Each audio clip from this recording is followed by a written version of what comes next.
እንጀራውን እኔ ነኝ የጋገርኩት ማሚዬ። እንዴት ነው እንጀራው? እንዴት ነው እንጀራዬ? እንዴት ነው እንጀራው? 30 ጊዜ ነው የምትጠይቂኝ?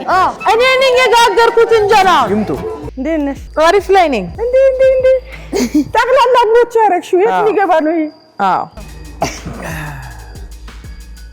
እንጀራ ሲበሉት እንጂ ሲሸከሙት ነው አይሆንም ማለት እንዲህ ነው የምንሰራው። እንግዲህ አታለማምጂኝም ማዞሩን ካለበለዛ ማበላሽቴ ነው። ያው ዜሮ መስራት ሁሉ ሌላ የምርሽናት አልችልም።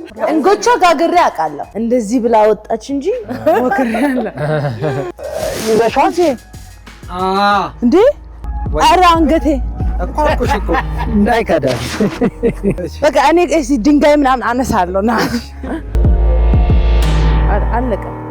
መርፌ የለንም። አለቀ። እንዳንሰፋ እዚህ ቤት አሁን መርፌ። እሺ ምን ላድርገው አሁን? እንዴት ማስተን ቅጅና እንደምንም አድርገሽ እንትን በይ። ሙይ በቃ በለው።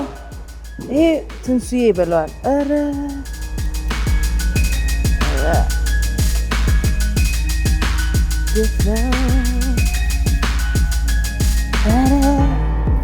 የእንጀራው ሩብ ግን ከምጣዱ ውጪ ነው የተጋገረው። ይሄ ተሻሽዬ ነው የታችኛው ነው ለድርቆሽ ይቀመጥ የተባለው።